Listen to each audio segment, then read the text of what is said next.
নমস্কার। আজ আমি চলে এসেছি ডিনারের দুর্দান্ত একটা রেসিপি নিয়ে, দই পরোটা তার সঙ্গে আলু কষা।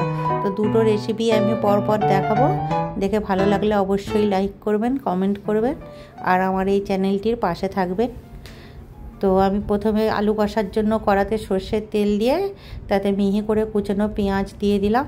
দিয়ে একটু পেঁয়াজটা ভাজা হতে ওতে দিলাম আদা বাটাটা দিয়ে একটু কষিয়ে দিয়ে দিলাম টমেটো কুচানোটা দিয়ে পরিমাণ মতো নুন দিলাম যাতে টমেটোটা গলে যায়। এবার এটাকে একটু ভালো করে কষাবো, আদা পেঁয়াজ আর টমেটোটা দিয়ে। এবার একটা বাটিতে 2 চামচ ধনে গুঁড়ো, 1 চামচ লাল লঙ্কার গুঁড়ো, 1 চামচের মতো কাশ্মীরি লঙ্কা গুঁড়ো আর একটু গোলমরিচের গুঁড়ো 1/2 চামচ মতো দিয়ে জল দিয়ে গুলে একটা পেস্ট বানিয়ে নেব। আমি হলুদ গুঁড়ো দিইনি, আপনারা চাইলে হলুদ গুঁড়োও দিতে পারেন।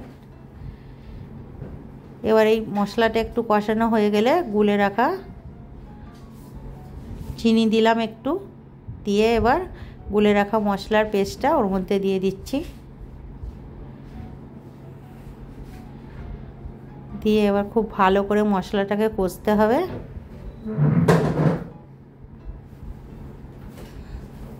মশলাটা ভালো করে কষা হয়ে গেলে, তেল ছেড়ে গেলে এবার আগে থেকে সেদ্ধ করা আলুটা দিয়ে দিতে হবে। দিয়ে মশলার সঙ্গে ভালো করে মিশিয়ে নিতে হবে। নিয়ে পরিমাণ মতো জল দিতে হবে। খুব বেশি জল দেওয়ার দরকার নেই, কারণ আলুটা সেদ্ধই করা আছে এবং এটা কষা কষা হবে, খুব বেশি গ্রেভি হবে না।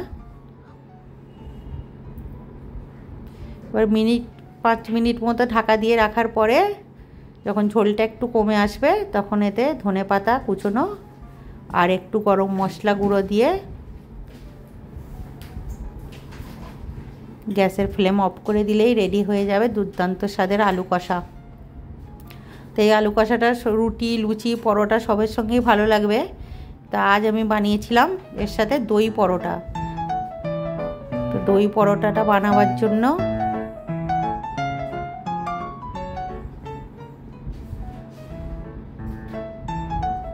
যে একটা পাত্রে 1 কাপ মতো টক দই, পরিমাণ মতো নুন, 1 চামচ চিনি, 1/2 চামচ বেকিং সোডা আর 1 চামচ বেকিং পাউডার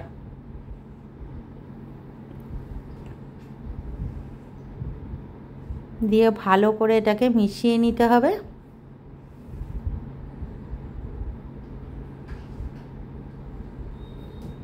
তো এখানে আমি 1 কাপ টক দইতে 3 কাপ মতো ময়দা দিয়েছি।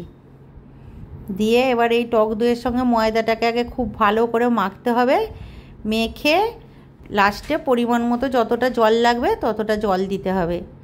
দিয়ে আমি এতে দিয়েছিলাম একটু কালো জিরে আর একটু সাদা তেল দিয়ে ভালো করে মিশ্রণটাকে মেখে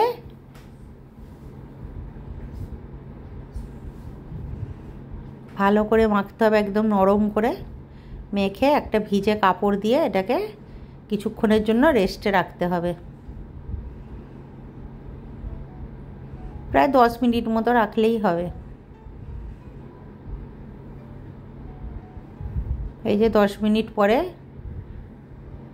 ভিজে কাপড়টা সরিয়ে এবার এখান থেকে আমি ময়দাটাকে হাতের সাহায্যে আরেকটু মেখে নিয়ে এবার আমি এখান থেকে পরোটার গোল গোল লেচি কেটে নেব।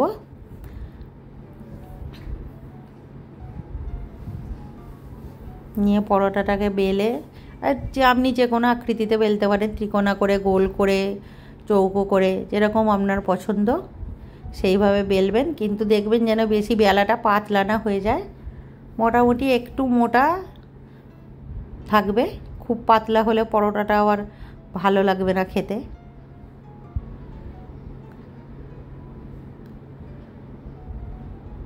একটু বড় করেই বেলতে হবে, কারণ ময়দার পরোটা তো, আবার একটু পরেই দেখবেন এটা যখন তাওয়াতে দেবেন তখন এটা একটু ছোট হয়ে যাবে।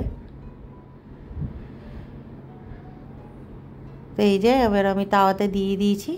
দিয়ে এবার এটাকে উল্টে পাল্টে ভালো করে সেঁকে নিয়ে অল্প সাদা তেল দিয়ে ভাজতে হবে। এই পরোটাটা খুব নরম হয়, খেতে খুবই সফট এবং খুবই টেস্টি হয়। তো এইভাবে আমি পরোটাগুলোকে ভেজে নেব। নিয়ে আমি এই যে কুচনো পেঁয়াজ আর ওই আলু কষার সঙ্গে সার্ভ করেছি। তা আপনাদের যদি এই রেসিপিটা ভালো লাগে অবশ্যই আমাকে কমেন্ট করে জানাবেন।